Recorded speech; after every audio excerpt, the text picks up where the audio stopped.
ಸ್ನೇಹಿತರೆ, ಓದ್ ವಿಡಿಯೋದಲ್ಲಿ ನಾನು ಪೂರಿಗಳು ಈ ತರ ಕೊಡ್ತಾರೆ ಅಂತ ನಾನು ಏನು ಅಪ್ಲೋಡ್ ಮಾಡಿದ್ದೆ ಅದು ಈ ಪಾಟಿ ವೈರಲ್ ಆಗಿ ನಿಜವಾಗ್ಲೂ ಅದು ಬಂದು ಕಂಪ್ನಿ MD ಅವ್ರಿಗೂ ತಲುಪಿ ಏನಿದು ಎತ್ತ ಅಂತ ನೋಡಿದಾಗ ಪೂರಿಗಳು ಅವರು ಒಂದ್ಸರಿ ಚೆಕ್ ಮಾಡಿ ಈ ಮಂದ ಇದ್ರೆ ಯಾರು ತಿಂತಾರೆ ಅಂತ ಅವರು ಗಲಾಟೆ ಮಾಡಿ ಮತ್ತೆ ಇಟ್ಕೊಂಡು ಅವ್ನು ಅಡುಗೆ ಮಾಡೋವನ್ನ ಚೇಂಜ್ ಮಾಡಿ ಇವಾಗ ಕೊಡ್ತಾ ಇರೋ ಪೂರಿ ಬಂದು ಎಷ್ಟು ಸ್ಮೂತ್ ಆಗೈತೆ ಅಂದರೆ ನಿಜವಾಗ್ಲೂ ತಿನ್ನಕ್ಕೆ ಲಾಯಕ್ ಆಗಿರೋಂಥ ಪೂರಿ. ಮುಂಚೆ ಅಂದರೆ ರೋಡಲ್ಲೇ ಬಿಸಾಕ್ಬಿಟ್ಟಿರೋರು, ಅಲ್ಲಲ್ಲೇ ಹಾಕ್ಬಿಟ್ಟಿರೋರು. ಇವತ್ತು ನಾವು ಹುಡುಕ್ತೀವಿ ಅಂದರೂ ಒಂದು ಜಾಗದಲ್ಲೂ ನಮ್ಗೆ ಆ ಥರ ಪೂರಿಗಳು ಬಿಸಾಕಿರೋದೇ ಆಗಿರ್ಬೋದು, ಆ ಪೇಪರ್ಗಳು ಏನೂ ಕಾಣಿಸ್ತಾ ಇಲ್ಲ.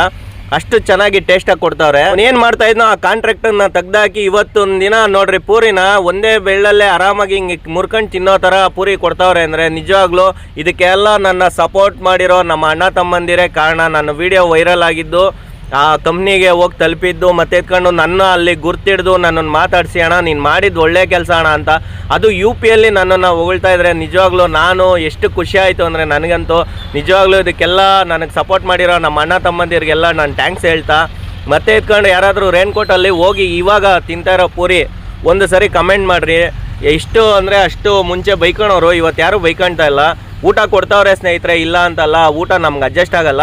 ಬಟ್ ಆದರೆ ಅಡ್ಜಸ್ಟ್ ಆಗಲ್ಲ ಅಂದರೂ ಕೂಡ ಏನು ಆ ಪಾರ್ಟಿ ಮಂದ ಕೊಡ್ತಾಯಿದ್ರು, ನನಗಂತೂ ಹೊಟ್ಟೆ ಉರಿದೋಯ್ತು. ಲೆಕ್ಕಾಚಾರದಲ್ಲಿ ಯಾವುದೇ ಕಂಪ್ನಿದು ನಾವು ಅವ್ರ ಪರ್ಮಿಷನ್ ಇಲ್ಲದೆ ವೀಡಿಯೋ ಮಾಡೋಂಗಿಲ್ಲ. ಊಟದ ಬಗ್ಗೆ ಮಾಡಿರೋದಕ್ಕೆ ಅವ್ರೇನು ಮಾತಾಡಿಲ್ಲ. ನಿಜವಾಗ್ಲೂ ನನಗಂತೂ ನಿಮ್ಮ ಸಪೋರ್ಟಿಂದ ಸಿಕ್ಕಾಪಟ್ಟೆ ಖುಷಿ ಆಯಿತು. ಇದೇ ಥರ ವೀಡಿಯೋಗಳು ಒಳ್ಳೊಳ್ಳೆ ವೀಡಿಯೋ ಆಗ್ತಾ ಇರ್ತೀನಿ. ಲೈಕ್ ಮಾಡಿ, ಶೇರ್ ಮಾಡಿ, ಕಮೆಂಟ್ ಮಾಡಿ ಫ್ರೆಂಡ್ಸ್.